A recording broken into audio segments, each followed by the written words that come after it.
Do 6, verso número 1 ao 7, essa mensagem é uma série que fala sobre família, um lugar de aprendizado.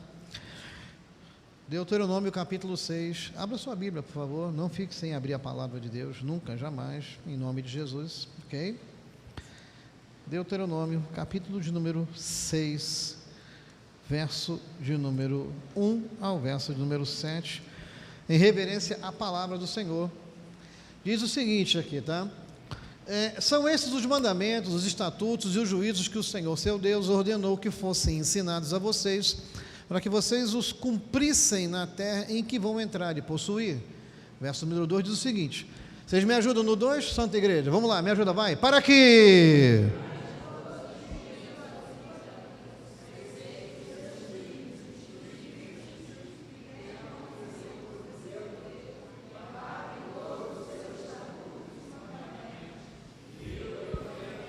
E para...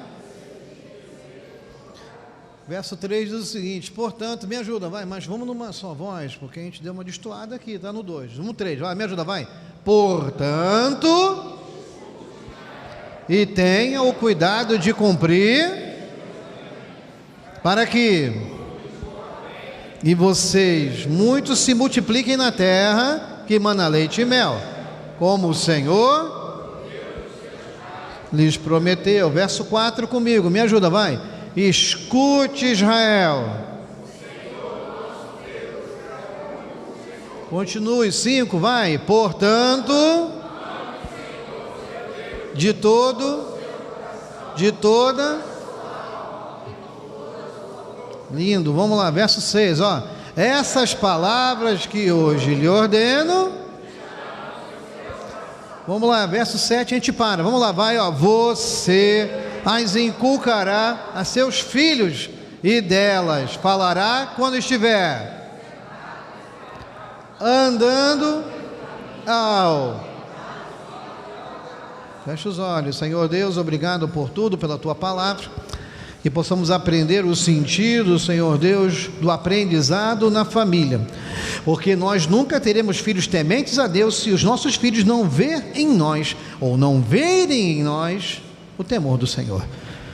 Ensina-nos não só a educar, mas a ser exemplo da educação que damos. Abre os nossos corações, dá-nos entendimento, em nome de Jesus. Todo o povo de Deus diga... Toque alguém, diga, irmão, seja abençoado pela palavra de Deus. Sente-se, por gentileza, vamos lá. Tema do nosso bate-papo aqui: família é um lugar de aprendizado, né? Parte 3, né? São partes, queridos.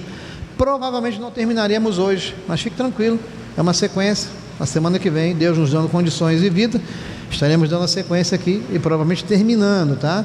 Família, vamos lá, me ajuda, vai. Família é um lugar de... Vamos lá, gente, vamos lá. Família é um lugar de... Algumas coisas já foram vistas, mas como as pessoas estão pela primeira vez, a gente vai rever, a gente vai realinhar, relembrar, para que você que está aí também possa participar. Eu havia falado algumas coisas. Primeiro, né? A família é o lugar mais importante e a maior escola do mundo, da qual um dia já fizemos parte e ainda fazemos. Família é escola, você sabia disso? Diga comigo assim: família é escola. Vamos lá, vai. Família. Eu botei o seguinte, olha, é dentro da família que os filhos são forjados e preparados para a vida. Você concorda comigo? Diga amém, queridos. Você sabe que, por exemplo, na teoria comunista,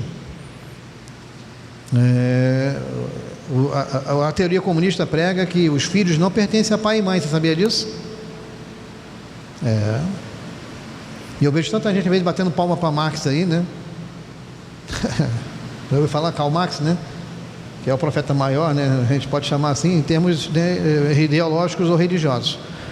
Mas em termos filosóficos, ele é o líder máximo no raciocínio, né? Karl Marx. Ele diz que o filho pertence ao Estado. E é o Estado que tem que introduzir toda a educação que ele precisa, não o pai e a mãe. O pai e a mãe só bota no mundo, é o Estado que domina e toma conta. Então, o meu filho não pertence ao Estado, não. Ele pertence a Deus. É dele. Você pode dizer assim: os meus filhos pertencem a Deus. Vamos lá, vai, ó. Estende a mão sobre os seus irmãos e diga assim: seus filhos, nossos filhos são abençoados em nome de Jesus, né? Eu botei mais, ó. Por isso os pais precisam educar primeiro a si mesmos antes de educar seus filhos. É importante que a gente tenha, eu quero falar muito sobre a questão da educação da família. Nós já vimos algumas coisas, eu vou só repassar para a gente poder entender. Eu coloquei o seguinte: os pais precisam amar a Deus para depois ensinar seus filhos a amarem a Deus, porque os filhos jamais amarão a Deus se não virem em vocês que vocês amam a Deus. E mais, escute isso aqui: o ensino que transmitimos para os nossos filhos precisa primeiro estar em nosso coração, porque não adianta ensinar uma coisa que a gente não vive, não acata, não obedece e sequer de longe a gente cumpre. Acabou esse tempo em que a gente dizia assim: faço o que eu mando. Quem já ouviu esse ditado sem vergonha aqui, meu irmão? Isso é um ditado sem vergonha, me perdoe, tá? O cara tem que lavar a boca mesmo. Que ditadozinho sem vergonha. Nem vou me estender para não começar a ficar nervoso. Primeiro ponto, eu falei sobre isso daqui. Olha só o primeiro ponto, falando sobre família. Família é bênção, sim ou não, gente? Família é bênção, sim ou não? Diga amém. Mas família dá trabalho? Diga aí, vamos lá, vai. Família dá trabalho, querido. O quê? Família dá trabalho. Quando dá certo é bênção, mas quando dá errado sai de baixo, querido, né? Família dá trabalho. Mas eu quero focar nos filhos e nos pais. Olha o Salmo 100, isso aqui já foi tudo falado, tá, gente? A gente vai dar uma pequena pincelada para quem está pela primeira vez, ter o raciocínio, né, para nos acompanhar. Salmo 127 fala sobre família, mas ele fala sobre filhos especificamente. Verso 3. Bota para mim, Manu, Salmo 27, 3. Isso é só um pequeno passant, tá? Eu vou pegar firme de onde a gente parou da última vez, mas não posso passar por cima, porque há pessoas que estão pela primeira vez. Salmo 127, verso 3. Me ajuda, vamos lá, vai. Herança o fruto do ventre.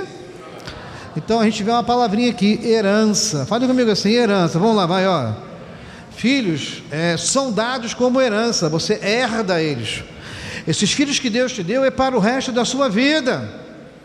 Existe ex-mulher, existe ex-sogra, existe ex-cunhado, mas tem ex-filho? É uma palavra antinatural, nem existe isso. Por isso que também é um movimento antinatural, um pai enterrar um filho.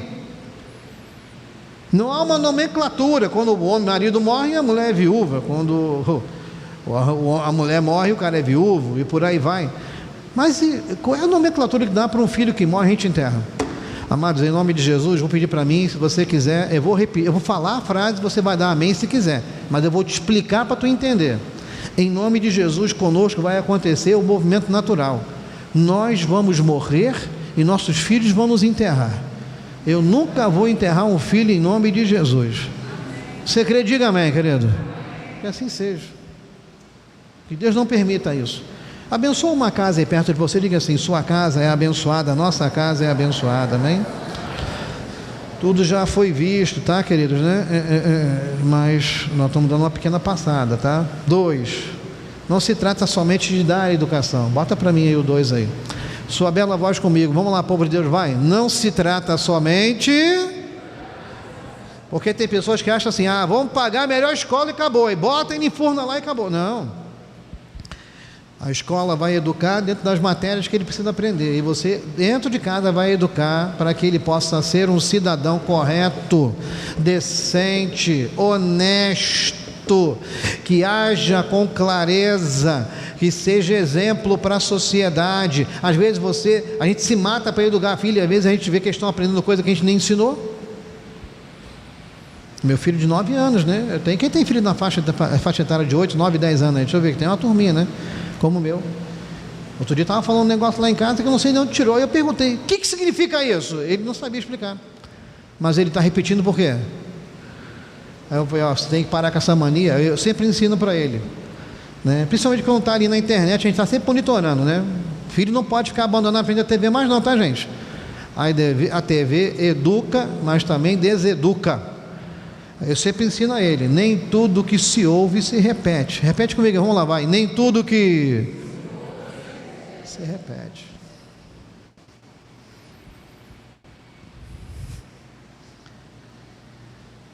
Olha isso aqui, gente, Provérbios 22, 6. Vamos entender o sentido dessa palavra, que eu vejo muita gente usar, mas aplicar de maneira indevida, tá? Vamos lá, Provérbios 22:6. Vamos lá, vai. Ensina a criança. E ainda quando o quê? Tá fraco. De novo, vamos lá, vai. Ensine a criança. E ainda. E eu vejo pais que querem aplicar essa palavra na vida dos filhos. Dizer o seguinte: meu filho nunca vai se desviar. Sim, eu creio nisso, porque está na palavra. Mas desde que você faça o quê? Desde que você faça o quê mesmo, hein? Olha lá, o primeiro verbo ali, ó. Tem professores aqui, não tem? Né? O ensino está em que pessoa? Acho que é a primeira pessoa? Primeira pessoa, eu não esqueci não, né? Rapaz, ó. Eu não esqueci, né? Eu não era bom de português não, tá? Quem não era bom de português na escola? Levanta a mão aí. Quem não era bom de português? Eu era mais ou menos, né? Passava ali, né? Mas passava ali, né? No vale da sombra da morte, né? Passava, mas passava, né? Quem é bom de matemática? Aí já comigo. Você é bom de matemática? Quem acha? Eu sou ruim de matemática até hoje. Diga aí, vamos lá. Meu Deus do céu, né? Esses dias achei a calculadora científica que estava lá largada um tempão, né? Da faculdade. Já nem lembro mais como é que faz logaritmo, como é que faz essas coisas, né? Progressão aritmética, progressão geométrica, espetacular, né? Ou coisa boa de fazer, né? Não é verdade, Vitória? Ela nem fala, tá? Fica quietinha ali, ó. Ensine a criança. O grande problema é que a gente quer que o conceito bíblico se aplique ao nosso filho, mas nós não queremos ter trabalho para ensinar. Tem que ensinar, queridos. Fale comigo assim, ensinar. Vamos lá, vai, ó. Ensinar é fácil ou é difícil, hein? Fala para mim, gente. Hein? Tu tem filho, tu fala 10 vezes a mesma coisa? 10 vezes a mesma coisa. Quem tem filho, tu fala 10, 20 vezes a mesma coisa. Levanta a mão aí, vamos lá, vai. Está aqui próximo a você esse filho? Você pode tocar nele, toque nele, né?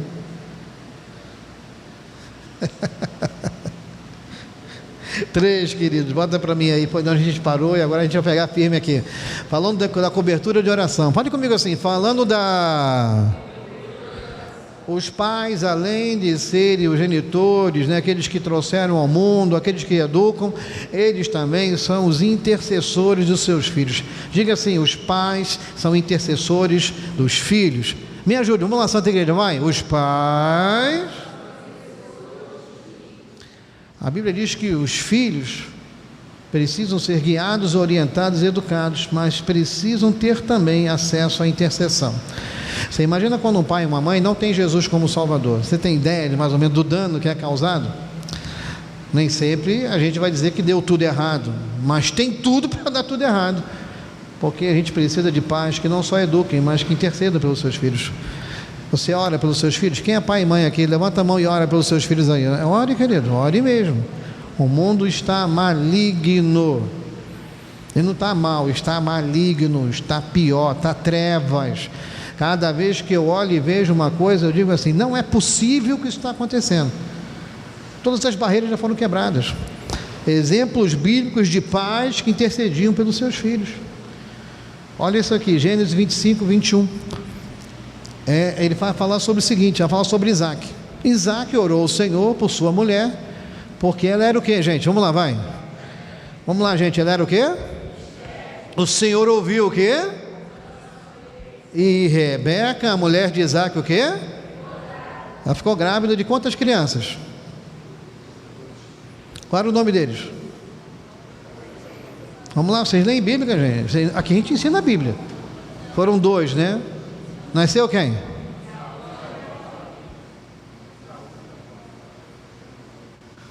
Estão falando o nome errado, gente? Não me assusta, hein?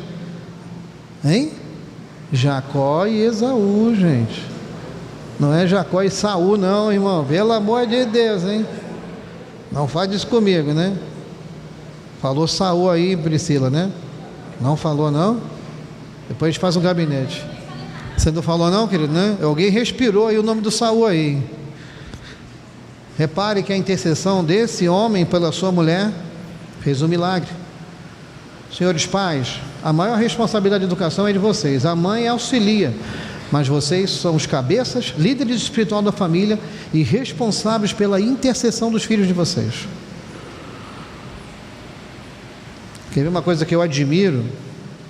são esposas viúvas ou divorciadas, que não deveria acontecer, mas às vezes, né, a vida, né, nos surpreende. Ela tem que cumprir o papel do pai e da mãe, ser uma intercessora, ser uma mãe, ser um pai. Não é fácil, não é fácil, mas oro para que o Senhor dê forças para elas em nome de Jesus. Por que eu digo mais para as mulheres? Porque é muito difícil você pegar um caso que é o inverso disso, em que é o pai que é o provedor, o líder espiritual, que ora, tá? Há muito mais casos de mulheres do que de homens. Há casos, mas os de mulheres são muito maiores, que são provedores de tudo na casa. Trabalha, ora, educa, intercede, faz, tudo acontece. Só que cansa uma hora. As escrituras também mostram para a gente, por exemplo, né, alguns pais em momentos de intercessão pelos seus filhos. Olha Jó capítulo 1, verso 5. Jó era um pai zeloso. Olha isso aqui, gente. Quando se encerrava um ciclo de banquetes, porque eram 10 filhos, eles se encontravam, né, periodicamente, eles estavam fazendo festas, era uma família muito unida. Falei assim, uma família o quê? Muito... E ter uma família unida é tão bom, né? Diga amém, gente, vamos lá, vai. Que Deus conserve nossa família unida. E se há algum laço de desunião, que seja quebrado em nome de Jesus. Vamos lá com a sua bela voz, me ajuda aí por causa da minha voz, preciso de você, sua linda voz. Vamos lá, igreja, vai. Quando se Jó e os santificava, continua, vamos lá, vai.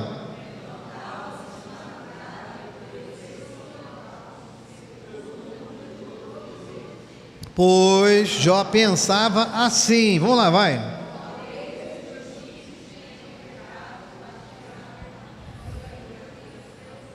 Não, no talvez ali degringolou tudo. Vamos lá de novo, ó. Talvez os meus filhos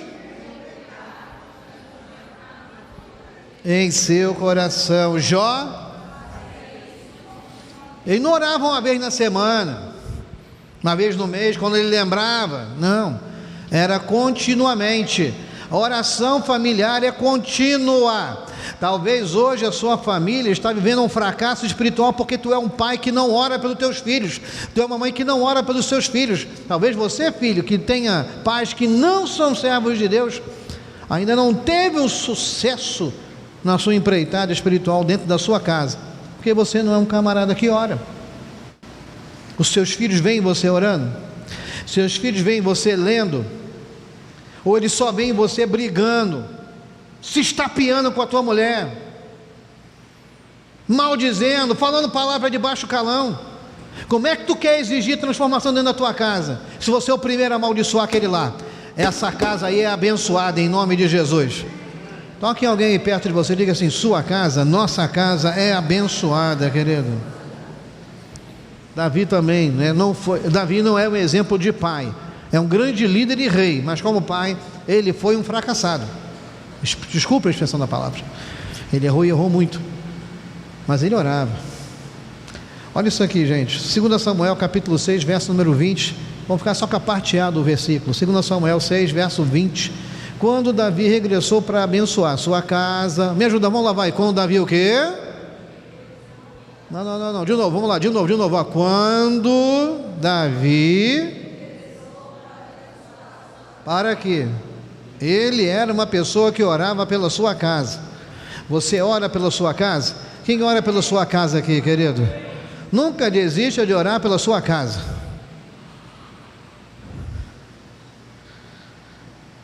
O homem e a mulher de Deus, escute, precisa ter um coração e uma vida de oração voltada para cobrir e proteger a sua família.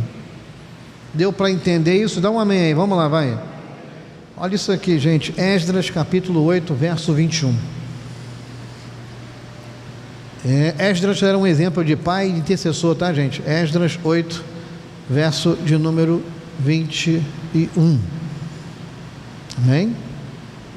Diz o seguinte: então, ali, junto ao rio Ava, proclamei um jejum, para nos humilharmos diante do nosso Deus, para lhe pedirmos uma boa viagem para nós, para os nossos filhos e para tudo que era nosso. Vamos repetir para a gente entender e raciocinar juntos? Vamos lá, povo de Deus, vai. Então ali, junto ao rio Ava, proclamei para lhe pedirmos o quê? Para nós. Tudo que a família faz tem que orar juntos. Oramos no carro, oramos ao sair, oramos agradecendo ao chegar, fazemos propósito de oração. A igreja precisa orar mais, a família precisa orar mais. Tem uma família perto de você, estende a mão para ela e diga assim, ó, família tem que orar. Vamos lá, vai a família. Há um trecho, né, lá em 1 Samuel, capítulo 30, não precisa colocar não. Davi está lutando uma guerra que não lhe pertencia, estava ao lado dos filisteus. Eu não vou entrar no contexto nesse momento, vai lá depois você lê tudo, 1 Samuel 30, olhe para mim. É triste quando a gente está lutando uma guerra que não nos pertence, e nessa guerra, quando a gente está lutando, aquilo que Deus não está mandando a gente se meter, a gente deixa desguarnecido nossa família. Ele habitava lá junto aos filisteus, numa cidade que foi separada para ele por seus homens, porque ele nesse momento estava fugindo de Saul.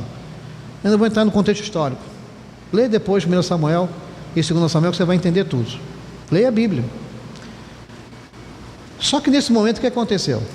Ele vai para essa guerra, quando ele volta, a família dele e dos seus homens foi sequestrada, as suas casas foram queimadas e tudo lhe foi roubado.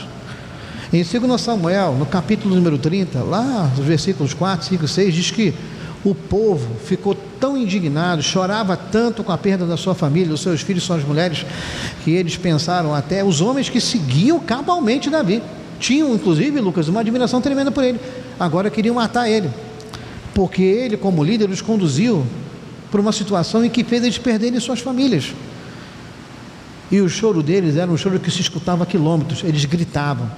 Você tem ideia de que você chegar, Deus nos guarde disso, fale comigo assim, em nome de Jesus. Me ajuda, gente, vamos lá, em nome de Jesus, que Deus nos guarde desse mal. Vamos lá, vai, ó. Diga amém, querido. Você chegar na sua casa, não achar a tua família, tua casa destruída, queimada, tudo perdido. É fácil essa visão? Fale para mim. Duvido. Tua alma vai arder, queimar, vai doer fundo do teu coração. Eu não tenho nem ideia de que mensurar essa dor, e que Deus nos livre dessas coisas em nome de Jesus. Posso ouvir um amém, querido? Mas eles encontraram esse cenário. Só que eu não posso, sem a Bíblia, sem a palavra não dá. 2 Samuel 30, verso 6, ele vai orar, e nessa oração ele vai, 1 Samuel 30, verso 6, tá? 1 Samuel 30, verso 6, bota para mim, por gentileza.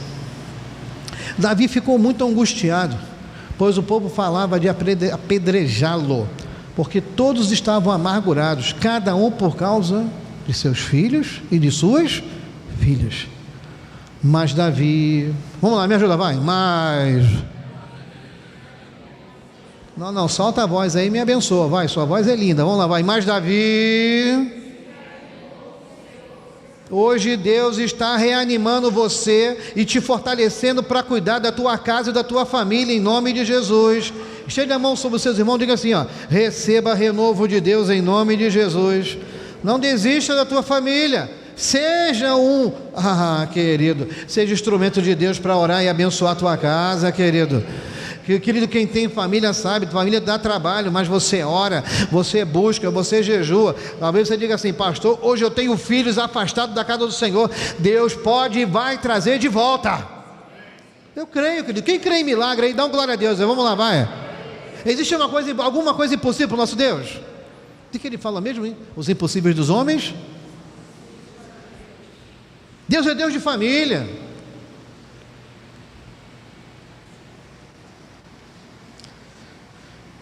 Algumas lições a gente tira dessa passagem, que eu não posso ler 1 Samuel todo 30, né? Mas a história que eu te narrei está escrito aqui, verso 1, 2, 3, 4, 5, e aqui está o 6 diante de vocês.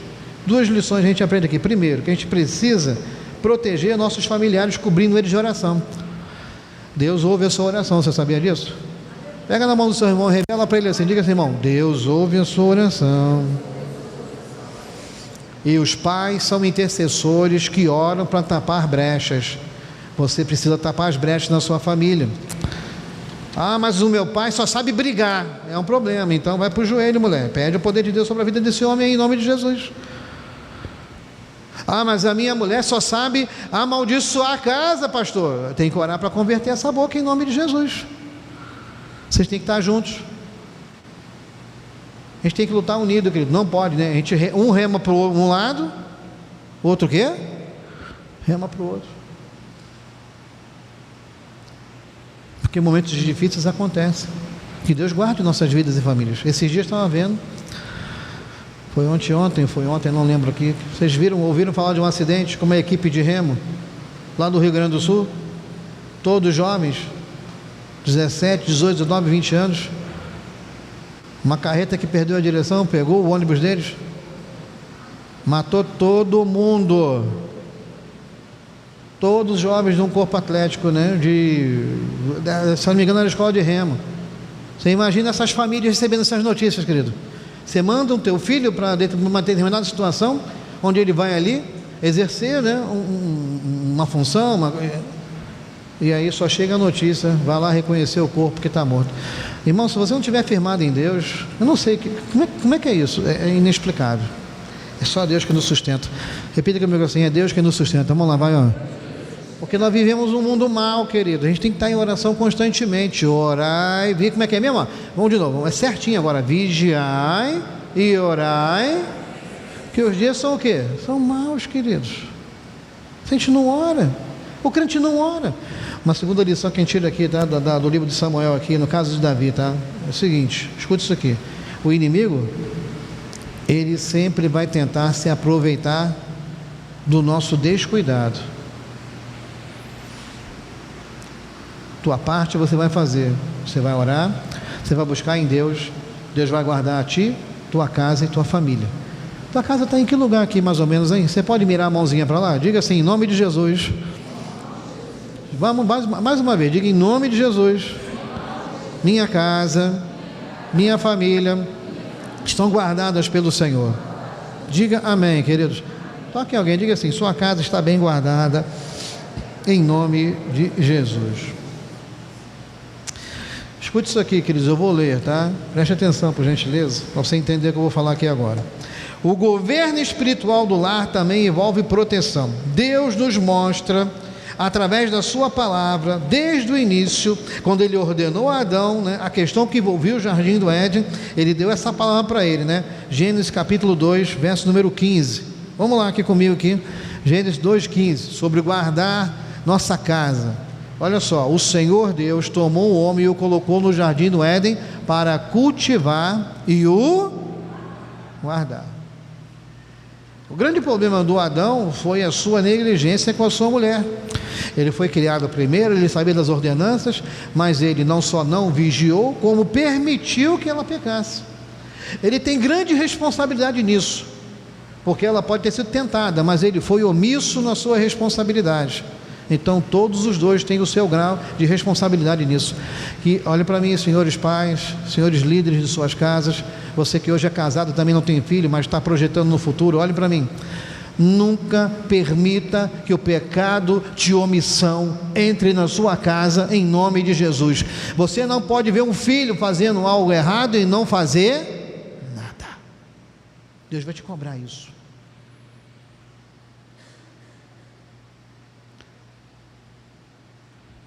Interessante, né? Olha isso aqui. Vamos conjecturar uma coisa aqui.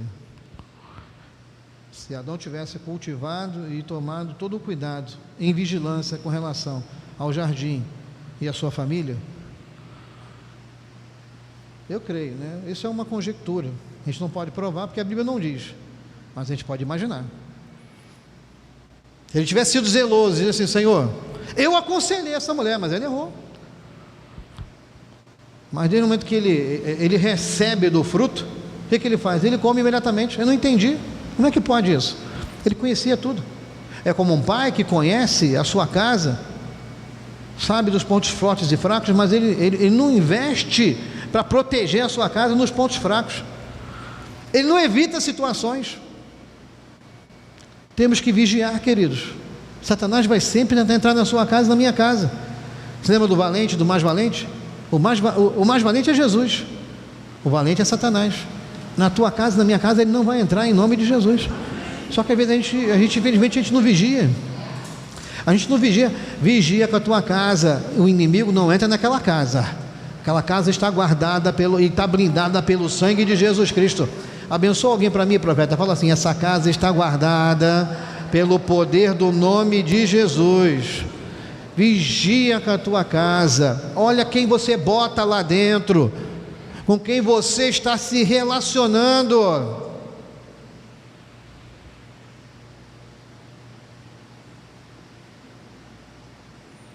Às vezes a gente é muito, vamos dizer assim, a gente se esconde muito atrás dos fatos e a gente é omisso. A gente tem que vigiar em tudo. Pastor, esses dias ela me passou uma matéria. O que eu vou dizer aqui, queridos, eu li antes para poder falar para você. Eu nem ia tocar nisso, mas o Espírito Santo está me mostrando, eu vou falar. Meu filho joga Roblox. Ele tem Xbox e joga Roblox. A pastora viu uma matéria que falava sobre o seguinte: Roblox é um dos paraísos dos pedófilos com relação às crianças, falando de pedofilia. Aí eu fui entender a matéria. Na verdade, essas situações eram mundos, porque o Roblox são o seguinte: são mundos que são criados para as crianças brincarem. Ele cria comércio, ele cria ponte, ele cria aeroporto, ele cria avião, ele cria tudo, um monte de ambiente. E tinham alguns, disfarçados de crianças, nos Estados Unidos, que criaram 2 tipos de mundo. Eu não vou entrar em detalhes aqui com vocês. Se você depois tiver um filho que joga Roblox e quiser tirar a dúvida, eu te mostro a matéria. Se eu botar aqui agora, é muito capaz de sem vergonha do YouTube derrubar, porque eles não gostam de nada que é certo. Mas se botar mulher pelada, prostituição, meu querido, passa à vontade. Mas o certo eles não deixam. Olhe para mim, eu fui sondar isso, tanto um caso quanto o outro. A empresa Roblox foi lá e derrubou isso aí e acabou. Mas isso significa que a gente não vai vigiar com o que nossos filhos estão vendo na TV e estão jogando no videogame? Temos que vigiar os nossos filhos, porque olhe para mim, há pais que podem perder seus filhos dentro da sala da sua casa. Ele não precisa estar dentro da favela da Maré com o tiro comendo para cima e para baixo de fuzil. Não, na sua casa, com uma internet livre, sem você vigiar, porque você não esquenta a tua mufa para nada, só joga ele lá e deixa ele lá naquela armadilha. Vigia com teu filho. A questão que envolve o Roblox foi resolvida nos Estados Unidos, até porque a empresa foi processada. Eles tiveram que se posicionar perante o governo americano. Não existe mais esse fator, porque eu li a matéria. Diga amém, vamos lá, vai se você entendeu. Principalmente para quem tem filhos que jogam videogame. Mas isso não significa que você não tem que vigiar. Vigia com teus filhos. Seus filhos são bênção. Quem é papai e mamãe, diga assim: os meus filhos são uma bênção. Vamos lá, vai. Com relação ao que eu disse, é como falei, tá, queridos? Foi descoberto, era verdade, mas foi coibido e a empresa derrubou, esses programas que não têm acesso. Era nos Estados Unidos, nem no Brasil, do Roblox do Brasil tem isso, tá? Isso é mais lá para fora. Então fique tranquilo, mas vigie assim mesmo. Escute, queridos. Muitas das vezes, hoje nós estamos vendo os lares, que eu vou ter que terminar, querido. Você está sendo abençoado aí? Diga amém, queridos. Esse é um tema que fala sobre pais e filhos. Nós não podemos ser pais condescendentes com o erro dos filhos. Nós não podemos ser pais que empurram a sujeira para debaixo do tapete.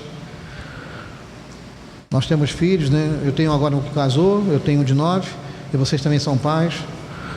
Às vezes é muito mais fácil, sabe, minha irmã Edna, a gente fechar os olhos e fingir que não está vendo, mas você tem um preço para pagar lá na frente. Uma vez eu vi um pastor pregando, e ele falou uma coisa que eu de cara, Júlio, eu discordei totalmente. Depois eu parei para avaliar, porque a gente sempre ouve, assim fica impactado, a gente não gosta muito não. Mas a gente tem que parar, caramba, tem um fundo de razão nisso aí. Ele falou o seguinte: é melhor que você traga seu filho para a casa de Deus do que amanhã ter que buscar ele na porta de uma delegacia. Na minha vida isso não vai acontecer, nem na tua, em nome de Jesus. Se você quiser repetir, repita, tá? Você é livre, é para te abençoar. Eu estou te falando antes para você entender. Diga assim: em nome de Jesus. Se você quiser fazer mais forte, eu te agradeço. Diga: em nome de Jesus. Na minha casa, na minha vida, na minha família, isso não vai acontecer. Diga amém, querido. Toque alguém, diga assim: sua casa e nossa casa é abençoada. Amém, queridos?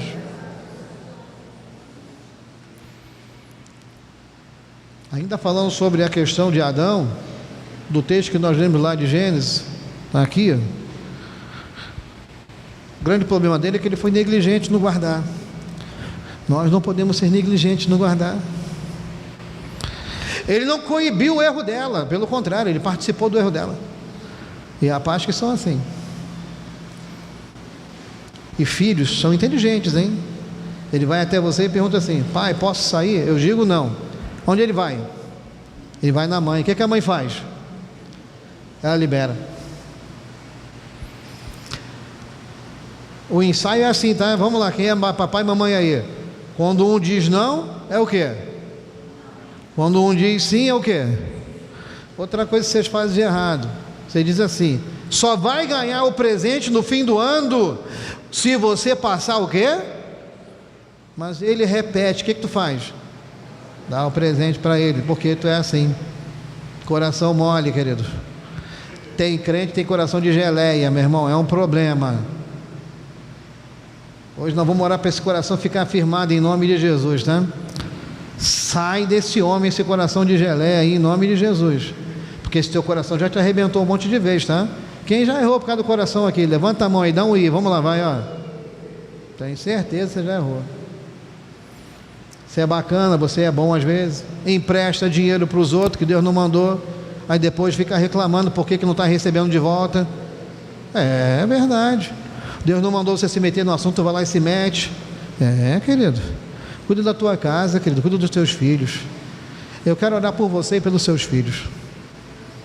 Eu não vou poder terminar hoje, não ia terminar mesmo, ainda tem mais uma parte a passar. Semana que vem, Deus nos dando vida, estaremos aqui. Você está gostando dessa série que fala sobre pais e filhos, amém, queridos, né? Que o lar é o lugar de aprendizado. Eu quero orar por você, pela sua casa, pela sua família.